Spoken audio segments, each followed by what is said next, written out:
kedokteran nuklir. Dan ini banyak sekali digunakan di dunia medis ya untuk labeling suatu zat ya. Dan ini menggunakan radioisotop. Sehingga nanti di sini yang dibahas itu tentang radioisotop dan tentang enzim ya. Jadi radioimmunoassay atau RIA ya, itu adalah teknik di mana radioisotop digunakan sebagai penanda atau pelabel untuk deteksi antigen antibodi yang kompleks ya. Jadi radioisotop yang digunakan sebagai penanda atau pelabel dalam rangka pendeteksian antigen atau antibodi kompleks. Dan nanti bagaimana caranya melabel, yaitu dengan cara radioisotop itu dihubungkan secara kovalen terhadap antigen atau antibodi ya.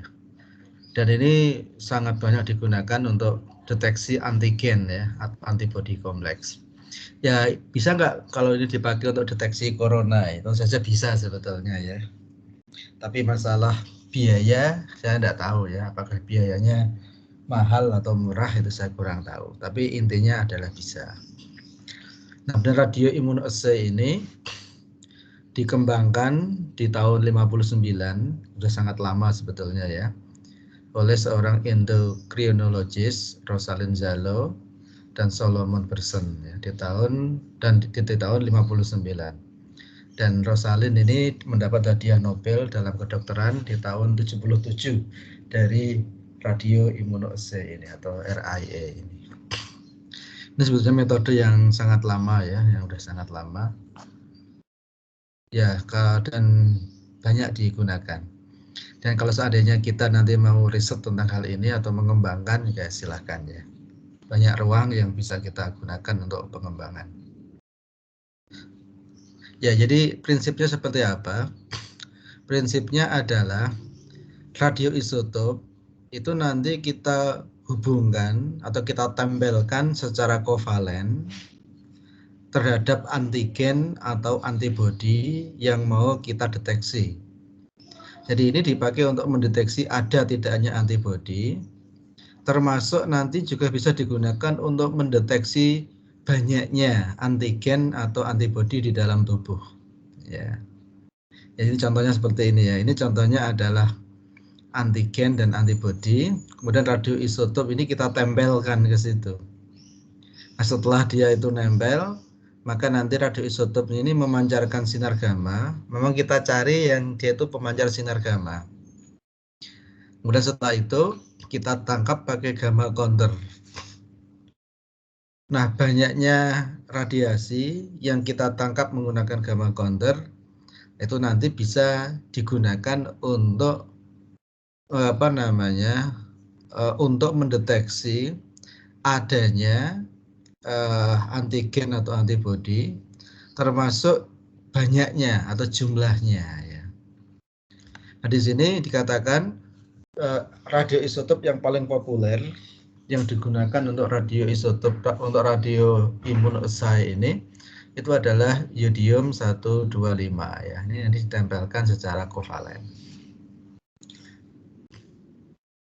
Nah, selain itu ya tadi sudah saya katakan ya. Jadi radioimmunoassay ini menentukan konsentrasi dari antigen pada sampel pada sesuatu ya, misalnya pada darah dan lain sebagainya. Nah, caranya gimana? Caranya adalah dengan cara ini, competitive binding antara radiolabel dan unlabeled antigen for age specific high affinity antibody ya. Jadi nanti kita itu melakukan kompetisi ikatan yang sifatnya kompetitif ya. Sehingga nanti ada radio label, ada unlabeled antigen. Sehingga nanti ada antigen yang dia itu di label dengan radiasi, dengan radioisotop, ada yang tidak. Nah, ini untuk menjelaskan age specific high affinity antibody ya. Nanti kita akan coba lihat lebih detail bagaimana logika dari radioimmunoassay ini. Nah, ini contoh ya. Ini misalnya ada antibodi, ya ini ada antibodi. Kemudian dia di sini punya 4 lengan ya. Nah, terus di sini itu ada antigen. Nah, kita akan coba lihat. Terus di sini ini ada radio isotop ya yang memancarkan sinar gamma. Ini yang dikasih lambangnya kuning ini ya.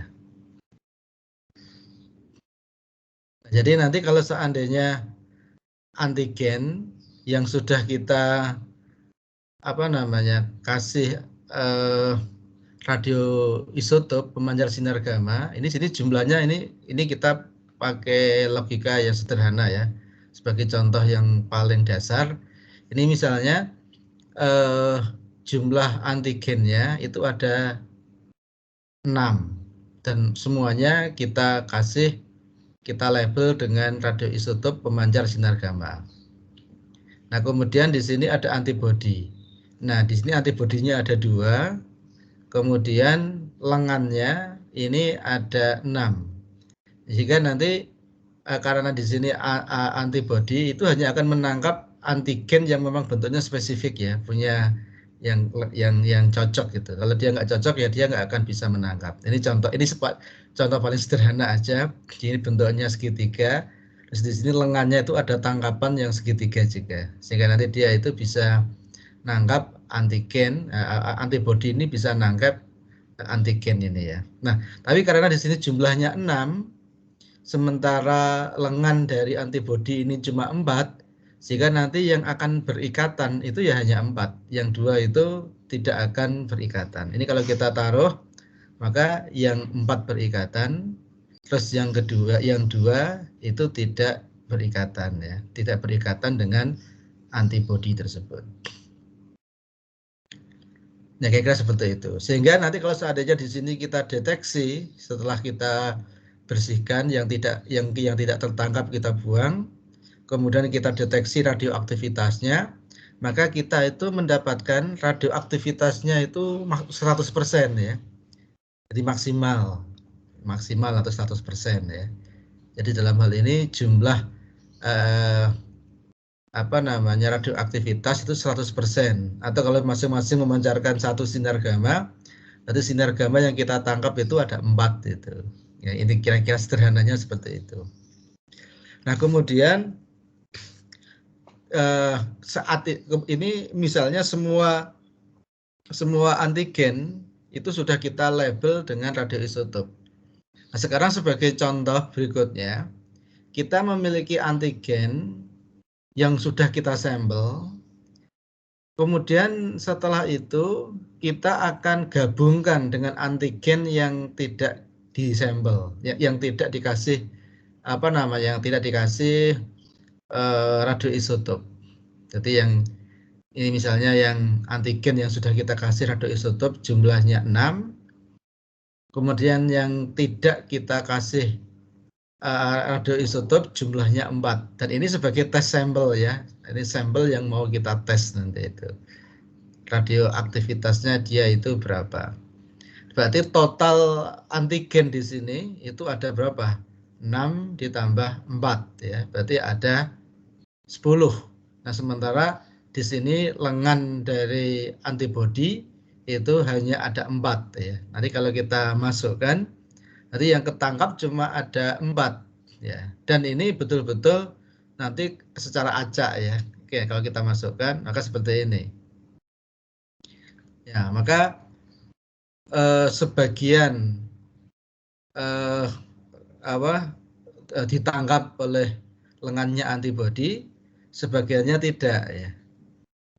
Nah, karena tadi itu jumlahnya 10, sebagian ada yang dikasih radioisotop, sebagian tidak, maka yang ketangkap di sini juga sama. Secara statistik, maka ya ada yang ketangkap, ada yang punya, ya ada yang dilabel dengan radioisotop, ada yang tidak.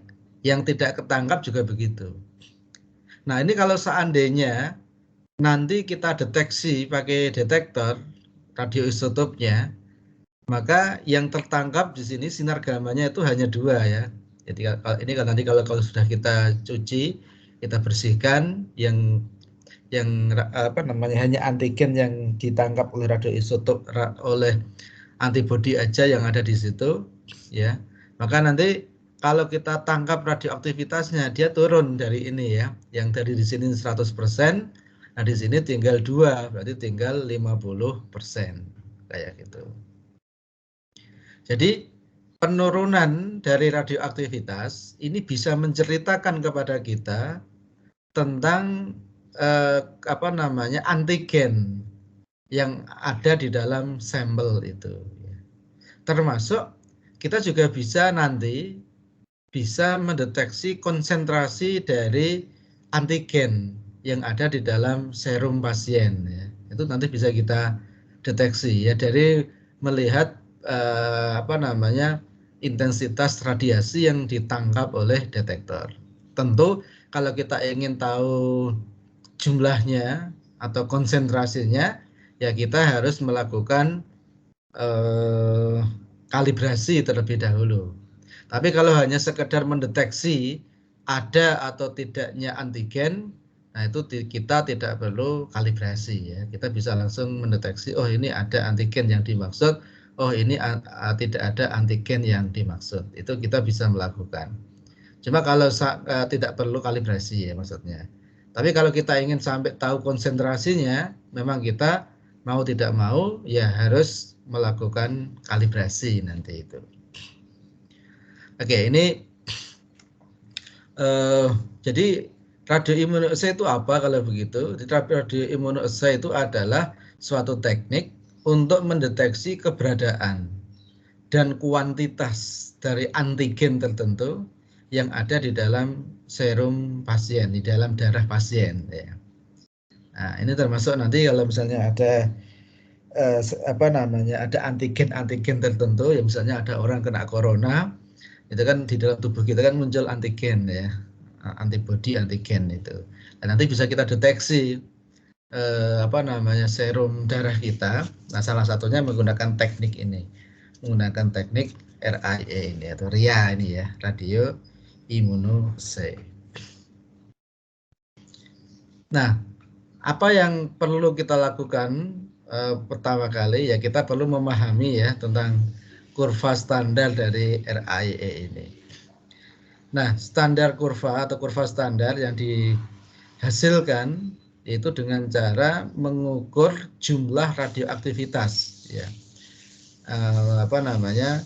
Menggunakan fixed radio label antigen yang kita sudah tahu konsentrasinya, dan nanti kita juga memvariasinya ya dengan unlabeled antigen. Nah, nanti bisa kita gunakan untuk mendeteksi jumlah ya, nanti seperti itu kira-kira. Oke, kita akan mulai dari yang pertama ya. Ya, di sini step pertama itu adalah untuk menghasilkan kurva standar ya, dalam rangka untuk kalibrasi dari antigen antibodi ini. Ini misalnya ada antibodi ya, ini kita buat dia diam dan dia memiliki fixed concentration gitu. Ini misalnya seperti ini, fixed concentration. Ini misalnya ada 3 dalam contoh ini, terus lengannya ada 6 ya, 1, 2, 3, 4, 5, 6. Nah, kemudian kita itu memiliki antigen yang jumlahnya misalnya 8. Ini fix ya, dan ini jumlahnya juga fix yang kita sudah tentukan, yang kita sudah ketahui. Dan masing-masing antigen yang jumlahnya 8 ini contoh 8 itu ya. Ini kita kasih radioisotop sehingga dia memancarkan sinar gamma. Nah, terus nanti kita akan tambahkan antigen yang konsentrasinya itu variatif ya. Yang ini tidak dikasih radioisotop.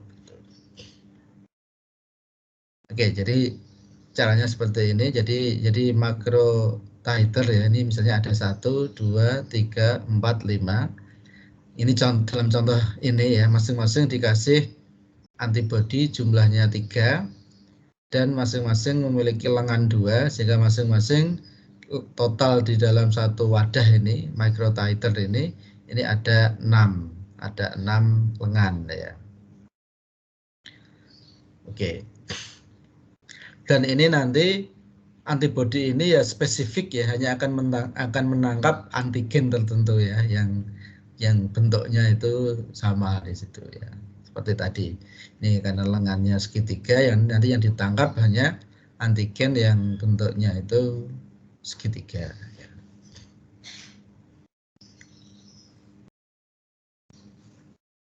Oke.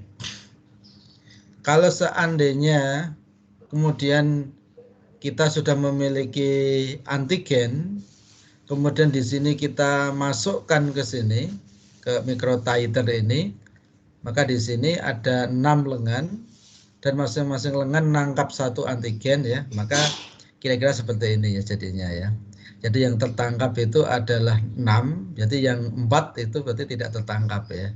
Nanti bisa kita buang ya. Sehingga nanti kalau seandainya di sini kita ukur aktivitasnya atau kita deteksi menggunakan detektor sinar gamma, maka kita akan mendeteksi bahwa jumlah radiasi itu ada 6 itu. Atau yang 6 ini nanti kita katakan sebagai 100%. Gitu. Ini kita ingin melihat konsentrasinya ya. Kalau hanya untuk melihat di sana itu ada antigen tertentu kan sudah dengan tadi ya. Sebelum ke sini saya coba kasih penekanan dulu yang di sini ya. Di sini ini. Oke, kita balik ke sini ya. Sebelum ini. Ini jadi kalau kita hanya ingin mendeteksi adanya antigen tertentu, ya kita enggak perlu ada kalibrasi ya. Ini kalau seandainya di dalam sampel kita itu ada antigen seperti ini, otomatis intensitas yang kita tangkap itu turun. Nah, kalau seandainya kita kasih sampel yang tidak ada antigennya, ya otomatis intensitas radiasi itu akan tetap gitu. Jadi saya ulangi lagi ya. Jadi misalnya ini antibodi. Terus di sini kita ada antigen yang memang dia khusus untuk antibodi ini. Yang ini kita kasih label dengan radioaktif ya. Jumlahnya katakan aja di sini ada 6. Ini kalau kita masukkan kan yang 4 kan ketangkap, yang 2 hilang ya.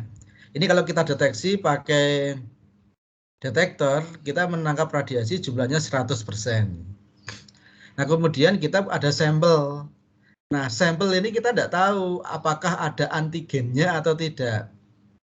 Nah, kalau seandainya di sini sampel ini itu ada antigen tertentu yang memang cocok pada antibodi ini, kalau seandainya ada, misalnya ya, ini kita campur dengan antigen yang sudah kita label, kemudian setelah itu kita masukkan ke sini, ke wadah ini, ya, maka yang ketangkap yang ada radioaktifnya kan cuma 2, yang lain kan tidak ketangkap. Ini kalau kita bersihkan yang tidak ketangkap, kemudian setelah itu kita deteksi pakai detektor, maka jumlahnya kan cuma ada 2, jadi turun.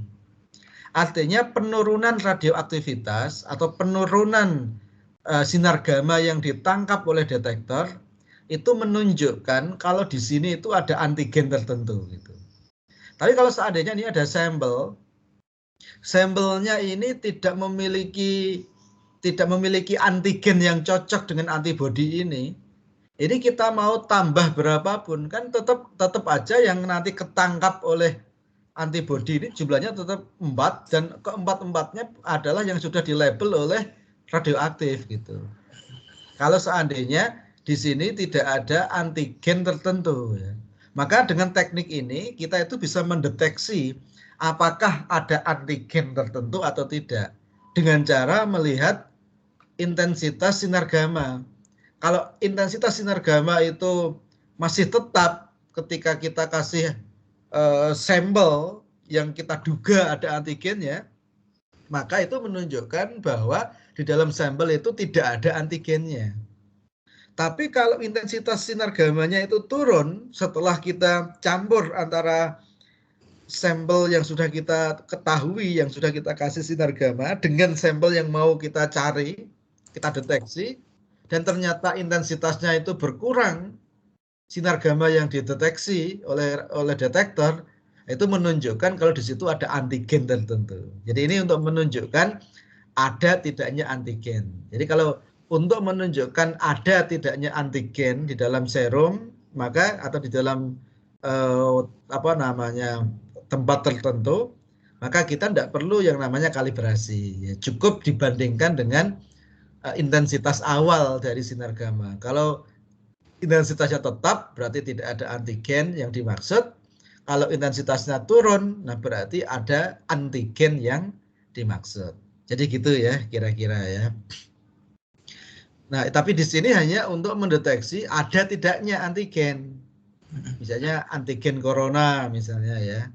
Nah, itu bisa kita deteksi. Nah, kalau kita ingin tahu berapa besar konsentrasi dari antigen di dalam sampel. Nah, kalau kita ingin tahu berapa konsentrasinya, ya berarti kita harus membuat kurva kalibrasi terlebih dahulu. Ya, tapi kalau kita hanya mendeteksi ada tidaknya, kita tidak perlu ada kalibrasi gitu. Ya, kira-kira begitu ya argumennya ya. Nah, berikutnya kita akan melihat bagaimana caranya mendeteksi jumlah atau konsentrasi dari antigen di dalam serum. Ini antigennya sudah berapa banyak sih gitu, berapa sih konsentrasinya. Nah, di sini kita perlu membuat yang namanya kurva kalibrasi. Oke, kita akan masuk untuk membuat kurva kalibrasi. Nah, untuk membuat kurva kalibrasi berarti caranya seperti tadi ya. Jadi ini kita sudah siapkan suatu wadah microtiter. Kemudian masing-masing kita kasih antibodi yang sama, baik dari sisi jenisnya ataupun jumlahnya. Nah, kemudian berikutnya kita kasih antigen dengan konsentrasi yang kita sudah tahu. Ya, kita kasih dengan konsentrasi yang kita sudah tahu. Ya, oke.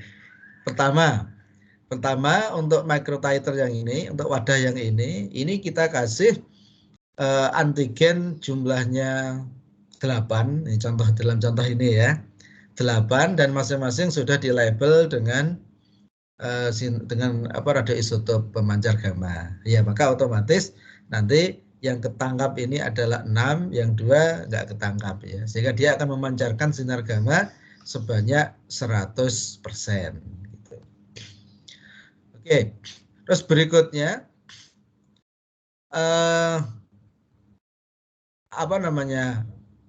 untuk wadah yang ini kita juga sebetulnya sudah memiliki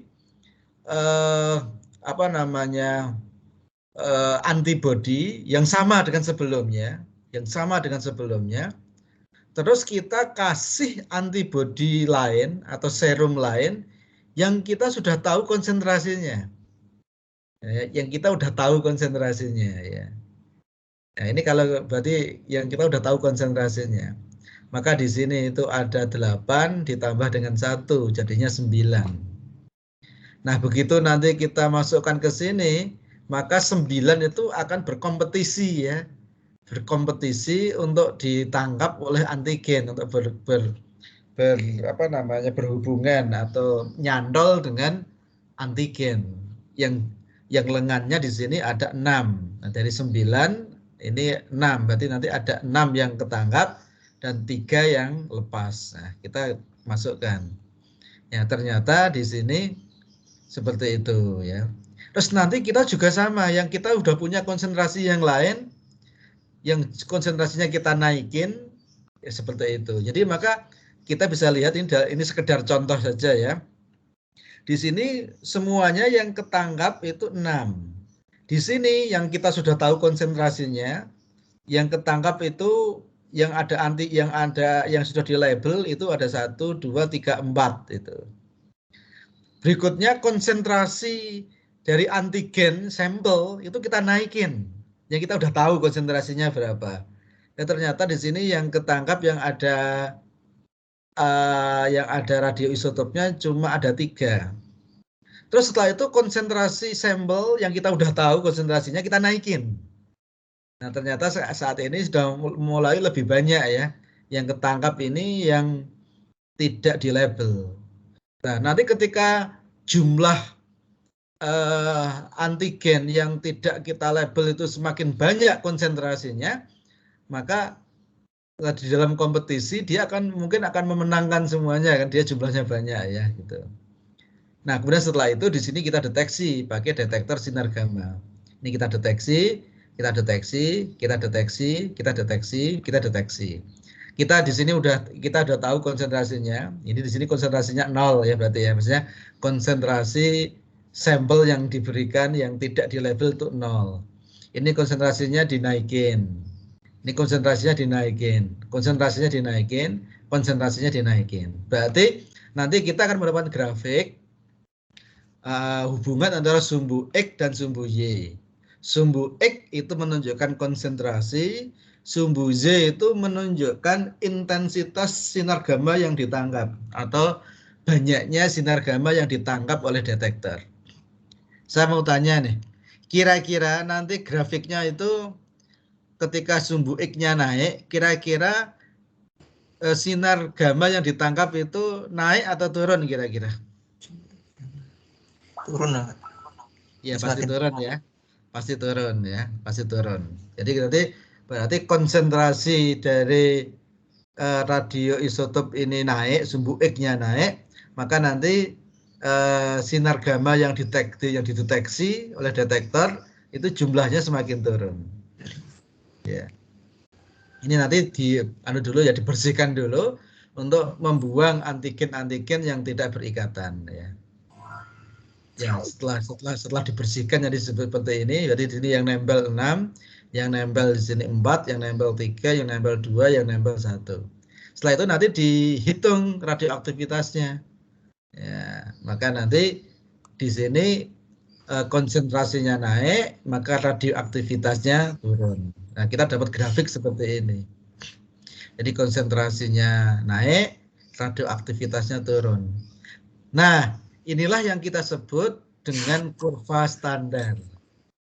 Nah, kurva standar inilah yang nanti kita pakai untuk menghitung konsentrasi dari antigen yang kita tidak tahu. Ya, nanti kita itu misalnya punya sampel, kemudian kita tidak tahu apakah di situ ada antigennya yang atau tidak. Kita juga tidak tahu konsentrasinya itu berapa, ya tinggal kita cek aja. Tinggal kita cek ya. Nanti yang kita tangkap pakai radioaktivitas ketika sampel itu sudah kita campur dengan antigen yang sudah jelas dan sudah di label, nanti dia mendapatkan radioactivity berapa persen. Nah, tinggal nanti kita cek aja ya. Ini contoh ya misalnya ya. Ini contoh misalnya ini. Nah, ini apa namanya? Sekarang ini misalnya ada antigen dari serum pasien ya, dari darah pasien. Dan kita tidak tahu apakah dia itu ada antigen yang dimaksud atau tidak. Terus kita juga nggak tahu berapa konsentrasinya. Ini betul-betul kita ngambil darah itu. Kita tidak tahu konsentrasinya dan kita juga tidak tahu apakah ada antigen yang dimaksud atau tidak. Nah, setelah itu kita campurkan dengan ini. Nah, setelah kita campurkan, kita masukkan ke sini. Maka di sini akan berkompetisi ya. Kalau memang di sini ada antigennya, ya berarti kemungkinan nanti antigen yang dikasih label yang ditangkap itu akan turun. Nah, tapi kalau di sini tidak ada antigen yang dimaksud ya konsentrasi, maka nanti antigen yang ditangkap akan tetap, itu akan berubah.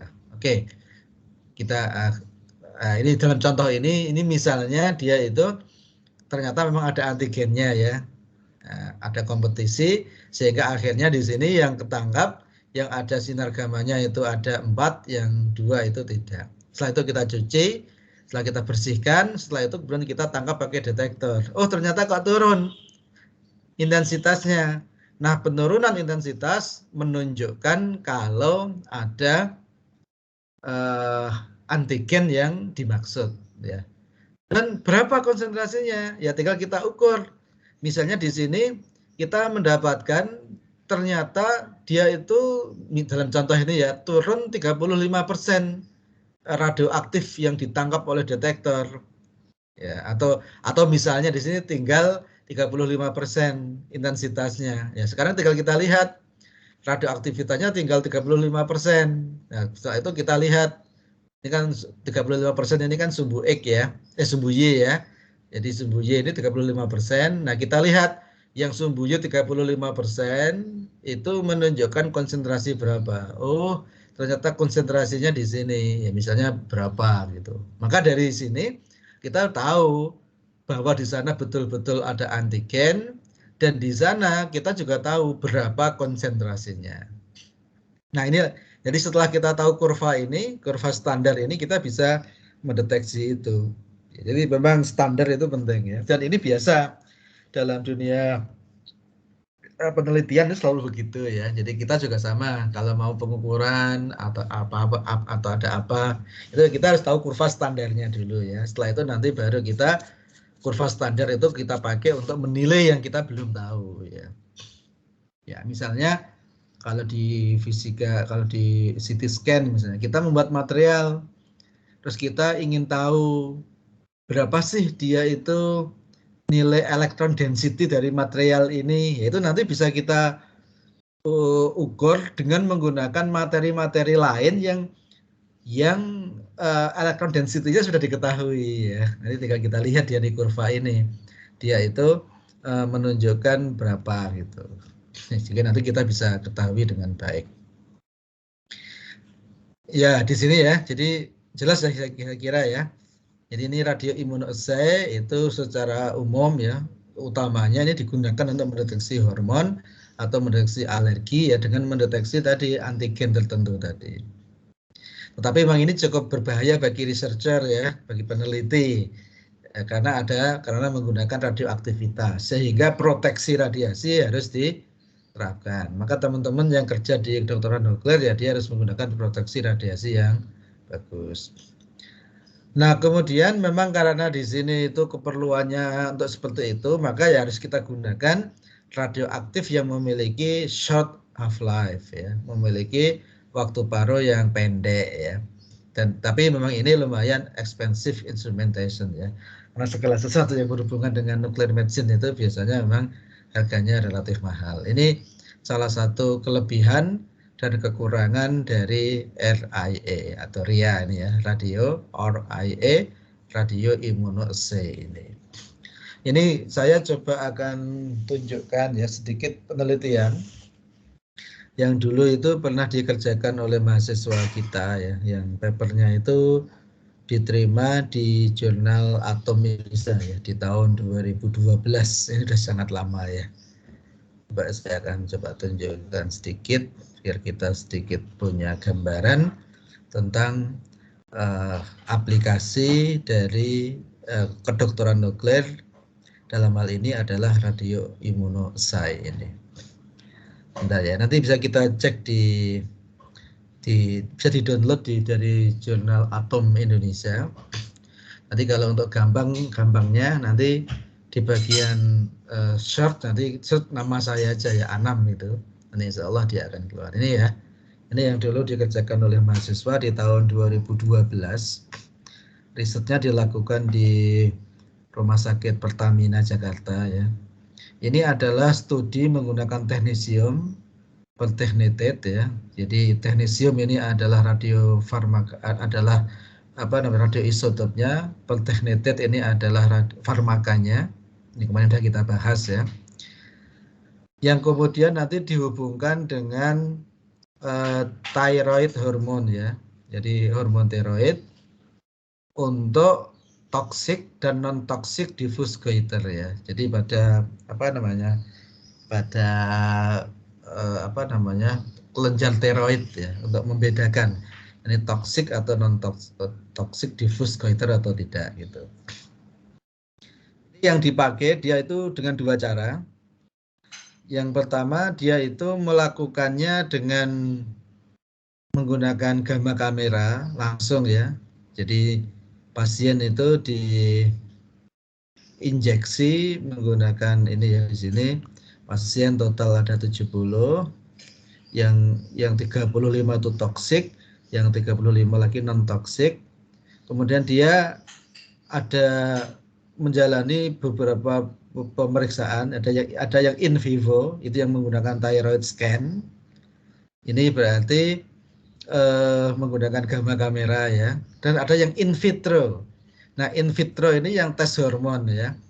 Ya T3, T4, TSH di dalam darah. Nah, yang tes hormon ini yang menggunakan ORIA itu, menggunakan RIA ini. Nah, nanti dia bandingkan antara yang ditangkap menggunakan gamma kamera dengan yang ditangkap menggunakan teknik in vitro ini. Jadi kalau in vivo ya itu berarti di dalam pasien, kalau in vitro itu di dalam di luar pasien ya, in vitro itu yang kita buat lingkungan sebagaimana di dalam pasien itu. Nah, untuk yang in vivo yang menggunakan gamma kamera itu dia menggunakan TC99M, kemudian farmakanya valtretinib ya. Kemudian aktivitasnya 2 sampai 5 mikrocurie ya. Ini diinjeksikan melalui intravena. Kemudian pasien itu dicitrakan menggunakan gamma kamera. Kemudian nanti yang akan dideteksi itu adalah terutama ini time variation itu di thyroid gland ya dan salivary gland ini dilakukan pada waktu 5 menit, 10 menit dan 15 menit. Nanti akan mendapatkan intensitas ya, dari radiofarmaka itu. Kemudian ini nanti dibuat region of interest ya dari citra pasien itu. Seperti ini kira-kira ya. Ini ada beberapa organ. Dan setelah dari beberapa organ ini nanti kita buat ROI ya, region of interest itu. Terus nanti kita lihat untuk waktu 5 menit, 10 menit dan 15 menit. Kemudian untuk yang in vitro ini yang menggunakan RIA tadi ya, RIA atau ORIA tadi itu untuk digunakan untuk mendeteksi level of thyroid hormone di dalam darah ya. Kemudian radioisotop yang digunakan itu ini yodium 125 ya, tadi sudah cerita ya. Kalau untuk RIA yang paling banyak digunakan itu yodium ini. Kemudian dia dicampur dengan kit farmaka dan diambil blood serum of patient. Nah, kemudian setelah itu nanti ditangkap pakai gamma counter ya. Jadi kita nggak perlu pencitraan kalau yang ini. Kemudian setelah itu nanti kita akan deteksi 3 hormon yaitu hormon T3, hormon T4 dan hormon TSH. Nah, terus kira-kira seperti itu. Terus nanti setelah itu kita akan tampilkan dalam bentuk grafik ya. Ini grafiknya agak ribet tapi ya. Nah, kira-kira seperti itu ya gambarannya itu. Nah, ini hasil dari thyroid uptake ya. Ini yang menggunakan gamma kamera itu. Jadi ternyata ini nggak begitu jelas ya. Jadi uptake-nya itu naik seiring dengan kenaikan waktu ya. Artinya semakin banyak konsentrasi radiofarmaka di dalam kelenjar tiroid itu ya. Terus untuk yang goiter ini lebih banyak ya, dan yang yang ini yang non toksik ini lebih sedikit ya. Saya kita tangkap untuk gambar yang kedua ini. Nah, kemudian ini yang tertangkap di salivary gland ya. Ini yang tertangkap di thyroid gland untuk pasien 1, pasien 2, pasien 3 sampai pasien yang ke berapa itu ya, untuk waktu dari 5 menit, 10 menit, 15 menit. Kemudian nah ini kita hubungkan dengan thyroid hormone level. Jadi ini setelah itu kita coba cari hubungan antara yang ditangkap pakai kamera gamma dengan yang ditangkap menggunakan hormon tadi yang menggunakan RIA tadi, dicari hubungan ya. Nah, dan ternyata memang di situ ada hubungan antara hormon dengan uptake pada kamera gamma itu. Memang kurvanya agak rumit ya, ini butuh pemahami secara khusus ya. Jadi intinya seperti itu ya. Jadi intinya seperti itu. Jadi di sini bisa disimbolkan, nah ini average value of radiopharmaceutical uptake increase dengan kenaikan waktu ya. Kemudian radiofarmasi yang terakumulasi pada parotid dan submandibular gland untuk toksik ini lebih rendah daripada yang non toksik. Kemudian akumulasi radiofarmasi pada toksik ini pada apa namanya, akumulasi untuk toxic diffuse goiter ini lebih besar daripada yang non toksik. Kemudian terus di sini kita ingin tahu hubungannya, karena kita kan ingin tahu berapa konsentrasinya. Ini kita bisa kita dapatkan konsentrasinya kalau menggunakan RIT tadi. Jadi dalam kasus untuk toxic diffuse goiter ini yang tadi dengan thyroid uptake ya, ini kita mendapatkan konsentrasinya. Untuk T3 hormon ini lebih besar dari 3,3 nanogram ya per liter ya. Ini ya, kita dapat semuanya di sini. Jadi kita dapat hubungan antara uptake dengan menggunakan gamma kamera dan konsentrasi hormon menggunakan metode RIE gitu. Ya mungkin sementara itu ya yang bisa kita bahas. Mungkin sampai sini ada yang mau didiskusikan barangkali. Nah ini berarti kurva standarnya itu terhadap pasien ya Pak? Gimana? Kurva standarnya misalkan beda pasien berarti buat kurva standar lagi. Oke, gitu. Kurva standar ya sudah standar itu. Standar berlaku untuk seterusnya. Jadi kita udah punya konsentrasi. Jadi kalau konsentrasi kita kan dapat grafik nih. Ya itu awalnya kan kita cek ya. Kita pakai pakai konsentrasi yang kita udah tahu. Konsentrasi ini dia turunnya berapa persen, kalau konsentrasi ini berapa persen, konsentrasi ini berapa persen. Nah itu nanti kita jadiin standar justru. Nah kalau kita udah dapat yang standar, nah baru kita gunakan untuk pasien. Nah justru kalau untuk pasien kita nggak tahu. Nah yang pasien itu justru kita ukur dengan yang terstandar tadi, yang sudah distandarisasi tadi. Berapa sih penurunan sinar gamanya? Kalau penurunan sekian persen, berarti konsentrasinya sekian. Kalau penurunannya sekian persen, konsentrasinya sekian. Sesuai dengan kurva standar yang sudah kita buat tadi. Justru pasien itu diukur, bukan untuk standarisasi. Ya. Gitu ya, kira-kira. Ada yang lain yang mau ditanyakan? Nah, ini Pak masih di pembuatan kurva standar tadi kan sekali-sekali nggak Pak? Itu emang pengukurannya sekali atau kalau di PowerPoint-nya Pak Anam tadi kan ada 5, yang satu 100, terus ini kan contoh ya sebetulnya ya. Ini hanya contoh sebetulnya. Ya, ini contohnya seperti ini. Kelihatan nggak layar saya? Sudah Pak, kelihatan Pak. Ya, ini contohnya. Jadi di sini itu ada wadah, dalam contoh ini ada 5. Ya, nanti kan kita kan dapat titik-titik kan, kita dapat titik grafik kan. Terus nanti grafik itu kan bisa kita hubungkan. Bisa kita hubungkan dengan apa istilahnya kalau di dalam matematika itu, kalau di dalam komputasi itu namanya interpolasi ya, dengan interpolasi. Dan dalam contoh ini kan dia hubungannya linier ya, dan belum tentu linier kan. Nah ini dalam contoh ini 5. Nah kalau 5 itu kira-kira datanya udah cukup nggak? Ya kalau udah cukup ya sudah. Tapi kalau udah cukup ya mungkin datanya bisa ditambah. Ini berarti di sini wadahnya ada 5 yang kita kasih ya. Nanti masing-masing diukur dengan sinar gamma, berarti pengukuran 5 kali.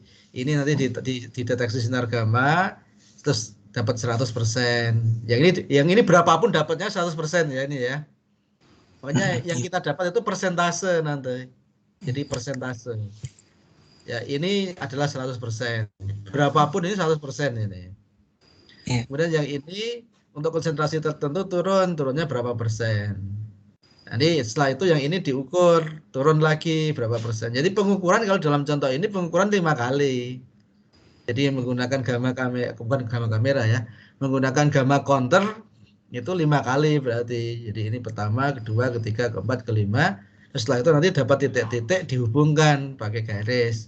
Nah dalam contoh ini garisnya linier, kenyataannya belum tentu linier ya. Ya, mungkin Nah, itu tidak linier, bisa jadi. Ya.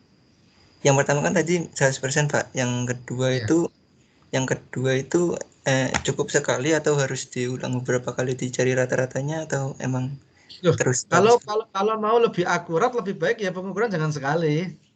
Oh, ya yang Ya, setelah pengukurannya dilakukan. kali-kali. Iya, kalau kita pengukuran di dalam fisika itu kan sebaiknya minimal kan 3 kali ya. Nanti hasilnya di rata-rata, termasuk dapat deviasi standarnya kan gitu.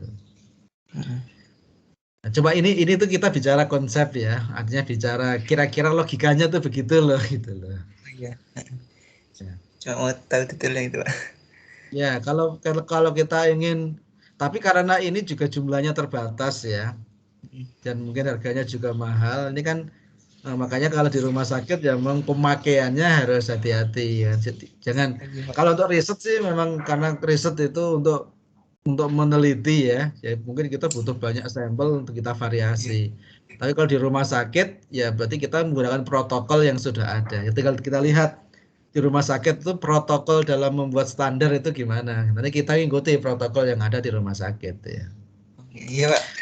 Kalau terlalu banyak nanti rumah sakitnya bisa rugi.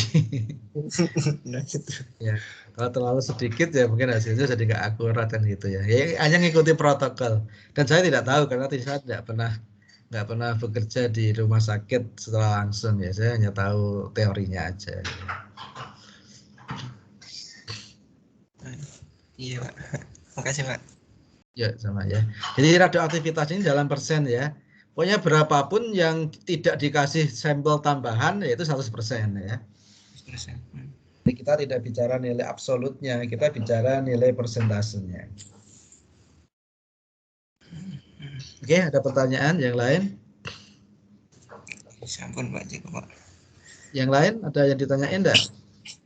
Mbak Lita, Mbak Hamidatul, Mbak Vika, Mbak Siti, Mbak Yulianti.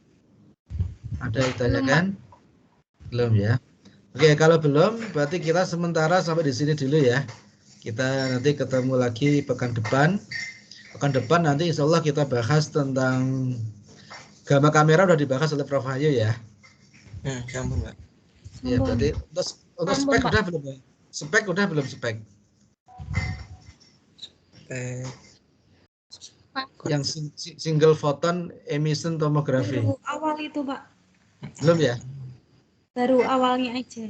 Oke. Berarti nanti pekan depan insya Allah nanti kita bahas tentang spek dan berikutnya tentang PET ya. Yang paling canggih saat ini yang namanya PET scan itu. Positron emission tomography. Oke, saya kira itu. Terima kasih atas perhatiannya. Assalamualaikum warahmatullahi wabarakatuh. Waalaikumsalam warahmatullahi wabarakatuh. Terima kasih Pak. Sama-sama. Rekaman.